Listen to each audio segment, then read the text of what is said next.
사도신경으로 신앙 고백하심으로 12월 28일 새벽 예배를 하나님께 올려드리도록 하겠습니다.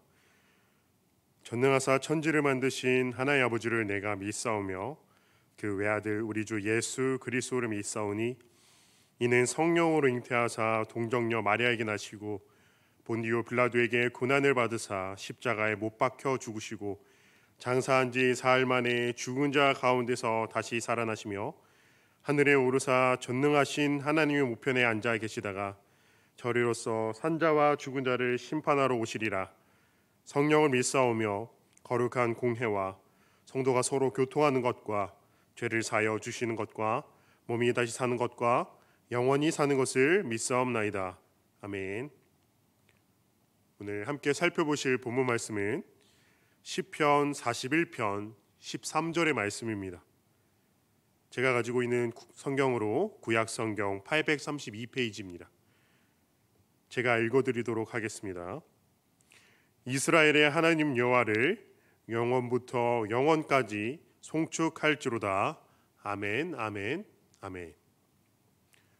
시편은 총 5권으로 이루어져 있는데 시편의 각 권의 마지막 장에는 공통점이 있습니다. 그 공통점은 5권 모두 하나님을 찬양하는 송령으로 그 마무리를 하고 있다는 사실입니다. 우리나라 말 또한 끝까지 들어야 한다라는 말이 있습니다. 글을 읽을 때에도 글의 마지막 단락에 집중을 해야 한다고들 이야기합니다. 영화나 드라마도 다르지 않습니다. 결말이 어떻게 되는지 끝까지 봐야만 합니다. 왜냐하면 끝에 가서 그 결말이 어떻게 바뀔지 모르기 때문이며 그 결말이야말로 그 사람이 말하고자 하는 결정체이기 때문입니다. 오늘 본문 또한 마찬가지입니다. 각 권의 마지막을 하나님을 찬양하는 송령으로 마무리하고 있다는 이 사실은 굉장히 중요합니다.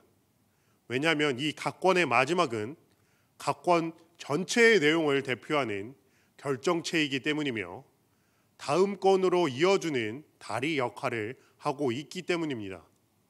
오늘 본문인 시편 41편은 앞서 말씀드렸듯이 1권의 마지막 장에 속합니다.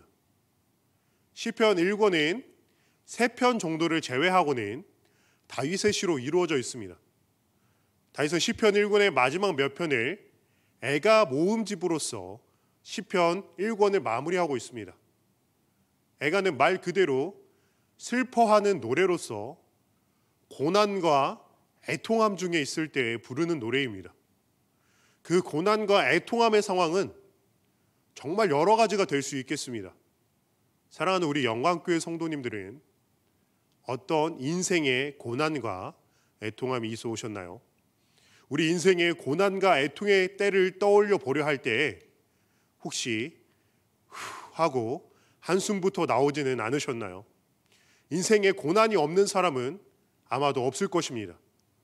노쇠와 질병으로 인한 육체적 고통, 경제적 어려움, 예기치 못한 사고, 가족의 아픔, 인간관계의 어려움, 마음의 상처, 정신적 고통 등 굉장히 많은 것들이 우리를 짓누르는 것을 떠올려 보셨을 것입니다.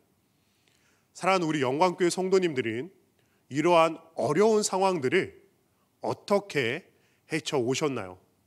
오늘 본문은 고난과 애통함의 애가가 하나님을 찬양하는 송령으로서 끝을 마무리하고 있습니다.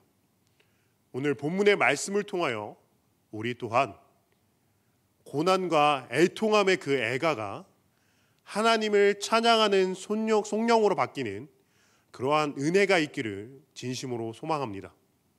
이제 본격적으로 오늘 본문의 내용을 살펴보고자 합니다. 5절부터 보게 되면 저자가 처해져 있는 고난의 상황이 여실히 드러나고 있습니다. 이를 공동번역 성경을 통하여 보게 되면 더 적나라한 표현으로 적혀져 있어 저자의 심정이 더 직접적으로 표현될 수 있을 것 같아 그것을 읽어드리고자 합니다. 들으시면서 저자의 상황이 나의 상황이라면 과연 어땠을까 하는 생각으로 들어주시면 감사할 것 같습니다. 5절부터 8절은 나의 원수와 나를 미워하는 자들이 나에게 하는 이야기들입니다. 제가 공동 번역으로 천천히 읽도록 하겠습니다. 5절부터 8절입니다. 원수들은 나를 보고 저자가 언제 죽어서 그 이름이 없어질꼬 하며 찾아와서는 속에도 없는 소리를 하고 험담할 꼬투리를 찾아 나가는 길로 떠들어댑니다. 모두도 내가 미워서 입을 모아 수군대며 나의 불행을 궁리하며 나를 해칠 양으로 죽을 살이 뻗쳤구나. 병들어 영영 일어나지 못하리라 합니다. 아멘. 여러분들에게 여러분의 원수와 여러분을 미워하는 자가 이러한 말을 한다고 한다면 어떠실 것 같으신가요? 이것이 성경의 이야기가 아니라 내 이야기라면 이런 말을 하는 내 앞에 있는 그 사람을 가만히 놔두실 것 같으신가요? 저주도 이런 저주가 없습니다. 언제나 죽을까 하며 수군거리고 어떻게든 나를 고꾸라뜨리고자 험담할 꼬투리를 잡고 나를 미워하는 것이 여실히 드러나며 나의 불행을 궁리하고 병들어 다시는 일어나지 못할 것이라 말하고 있습니다. 더군다나 말하는 것을 보면 한두 사람이 그러는 것이 아니라 꽤나 많은 사람이 그러고 있습니다. 저자는 온전한 생활을 하기가 어려웠을 것입니다. 저런 말 따위가 무슨 대수인가 싶으신 분들도 있으실 것 같습니다. 그런데 참 말의 힘이란 게 무섭습니다. 때로는 직접적으로 때리는 것보다 더 큰 비수가 되어 가슴에 박히는 것이 말 한마디입니다. 한두 사람이 어쩌다가 하는 말이 아니라 저렇게 여럿이 한 사람을 두고 수군거리고 저주하는 말들을 한다면 주변에서 일어나는 모든 일들이 신경 쓰이기 시작할 것입니다. 내가 무슨 일을 하려고 해도 또 나를 욕하는 것은 아닐까? 또 내가 무엇을 잘못한 것일까? 누군가 모여서 수군거리기만 해도 저 사람들이 나에 대한 이야기를 하는 것은 아닐까 하며 제대로 된 생활을 하기 어려워질 것입니다. 이렇게 세상에 혼자인 것처럼 나를 욕하고 미워하는 사람들 가운데 가장 간절한 것이 무엇이겠습니까? 원수와 나를 미워하는 사람들의 그러한 수군거림과 저주를 부정할 때에 나를 믿어주고 나를 미워하며 수군거리는 저들을 함께 대적해 줄 수 있는 신뢰하는 오래된 친구이지 않겠습니까? 그런데 구절을 보게 되면 너만큼은 나의 편이겠지 생각하던 그 친구들마저 저자를 대적하는 것을 볼 수 있습니다. 애통한 상황 가운데 의지할 친구조차 없이 그 고통의 상황을 혼자서 견뎌내고 해결해야만 하는 상황이었던 것입니다. 얼마나 그 처지가 처량하고 애통합니까? 모든 사람이 나를 미워하고 싫어하며 나에게 죽으라며 저주를 퍼붓습니다. 내가 신뢰하던 나와 내 빵을 함께 먹던 친구조차도 나를 대적합니다. 원수는 원래 그런 사람인 줄 알았으니까 그 충격에 어느 정도는 대비가 되는데 내가 신뢰하던 이 친구는 절대로 배신하지 않겠던 그 친구는 그 믿던 친구가 배신하는 것은 좀처럼 그 충격이 가시지 않고 나를 짓누르고 좌절하게 만들 것입니다. 그러나 오늘 시편 41편의 저자인 다윗은 그저 좌절한 채로 가만히 있지 않습니다. 10절 말씀입니다. 그러나 주 여호와여 내게 은혜를 베푸시고 나를 일으키사 내가 그들에게 보응하게 하소서. 이로써 아멘. 여기서부터 다윗의 믿음의 성숙함이 드러나기 시작합니다. 어떠한 문제가 우리에게 닥쳐왔을 때에 그 문제를 눈앞에 두고 봤을 때에는 그 문제가 너무 커 보여 좀처럼 다른 것이 보이지 않게 됩니다. 그러나 그 문제를 거리를 두고 봤을 때에는 주변에 다른 것이 보이기 시작하고 그것이 막 죽을 것 같은 그러한 문제는 아니라는 것을 깨닫게 되기도 합니다. 그 문제에서 거리로 만들어주는 것은 다른 것이 아니라 본문의 다윗과 같이 하나님을 믿는 믿음인 것입니다. 우리가 문제를 두고 인생을 어렵다고만 생각하며 그것을 막막하게 여기며 애통한 인생이라고 한탄만을 할 것이 아니라 하나님께서 이 세상을 운영해 가시고 계신다는 그 확실한 믿음이 그 문제에서부터 우리에게 거리를 만들어 준다는 것입니다. 그 문제가 우리의 인생을 주관하는 것이 아니라 하나님께서 우리의 인생을 주관하신다는 그 믿음이 그 문제로부터 우리에게 거리를 만들어 준다는 것입니다. 다시 본문으로 돌아와 우리가 10절 마지막을 볼 때에 신앙의 성숙을 이룬 다윗에게는 어울리지 않는 표현으로 보여지는 말이 나오는 것을 볼 수 있으실 것입니다. 10절 마지막을 보게 되면 내가 그들에게 보응하게 하소서라고 말하고 있습니다. 공동번역에서는 더 적극적이게 보이는 표현을 씁니다. 일으켜 주소서, 나 저들에게 안갚음 하리이다 라고 말입니다. 그런데 우리가 집중해서 보아야 할 것은 11절입니다. 11절을 보게 되면 내 원수가 나를 이기지 못하오니 라고 말하고 있습니다. 여기서 원수가 나를 이기지 못한다의 의미에 대해서 생각해 볼 필요가 있을 것 같습니다. 원수가 나를 이긴다고 하는 것은 어떠한 방법으로든 나를 짓누르며 자신이 우월감을 느끼고자 하는 탐욕적인 생각에서 비롯되어집니다.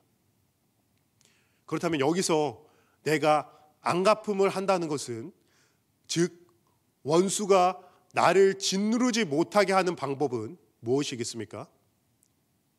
여기에서는 그의 의도대로 그의 뜻대로 내가 안 되는 것입니다. 나의 원수들이 내가 친구라고 생각하던 자들이 나를 적대하며 조롱하며 죽으라고 저주를 합니다. 그때 그들의 의도대로 되지 않는 방법이 무엇이겠습니까? 아니, 그들이 어떤 의도를 가지고 적대하며 조롱하며 저주를 했던 것입니까? 그 이유는 내가 그것을 듣고 반응하여서 내가 속에서부터 무너지기를 바라며 그것을 보며 기뻐하기 위함입니다. 옛날에 어떤 현인에게 누가 욕을 했다고 합니다. 그런데 이 현인은 그 욕을 듣고 나서 하나도 화를 내지 않았더랍니다. 그래서 옆에 있던 그의 제자들이 아니 선생님 왜 그렇게 욕을 들으시고도 화 한 번을 내시지 않느냐고 현인에게 물었습니다. 그러자 현인이 대답했습니다. 누군가 물건을 가져왔는데 상대방이 그것을 받지 않으면 어떻게 하지? 그 질문에 제자들은 대답했습니다. 아니 물건을 도로 가져가겠죠. 현인은 그 대답에 또 대답했습니다. 나는 그 욕을 받지 않았어 라고 말입니다. 사랑하는 여러분, 우리가 문제 앞에서 문제에 휘둘리지 않을 수 있는 이유는 그 문제가 우리를 주관하는 것이 아니기 때문입니다. 주를 믿는 주의 자녀들은 그 문제에 짓눌리지 않습니다. 우리가 우리의 인생에 맞닥뜨린 커다란 고난과 역경, 남들이 보기에는 애통하고 처절한 상황 가운데 있더라도 주저하지 않을 수 있는 이유는 하나님께서 우리의 삶을 주관하시기 때문입니다. 우리가 감당하기 어려울 것 같은 커다란 문제는 언제나 어느 때에나 우리에게 찾아올 수 있습니다. 그것은 절대적으로 믿는 사람이라고 예외가 아닙니다. 생각해 보시기 바랍니다. 믿음의 삶을 살아온 우리의 삶 가운데에 어찌 고난이 없었으며 역경이 없었습니까? 그 모든 때를 이끌어 오신 분이 누구이셨습니까? 우리는 우리의 인생을 뒤돌아보며 하나님이 하셨다라고 고백을 하곤 합니다. 우리의 삶이 아무리 애통한 상황이라 할지라도 우리의 삶의 마지막에는 하나님을 찬양하는 송영이 끊이질 않을 것입니다. 우리의 삶이 아무리 고달프고 애통하여도 우리가 그 안에서 좌절하지 않을 수 있는 가장 큰 이유는 예수님께서 나를 위하여 죽어주셨다는 사실 때문입니다. 그 사실이 우리의 소망이며 우리가 바라보아야 할 것입니다. 어떠한 고난의 상황이라도, 어떠한 역경의 상황이라도 다시 오실 예수 그리스도를 소망하며 그 사실만으로, 예수님께서 다시 오신다는 그 사실만으로 기뻐할 수 있는 영광교회 모두가 되기를 진심으로 소망합니다. 기도하겠습니다. 하나님 아버지, 은혜와 사랑에 감사합니다. 어떠한 문제가 우리에게 닥쳐왔을 때에 참 그 문제가 왜 이리도 우리에게 크게 보이는지요.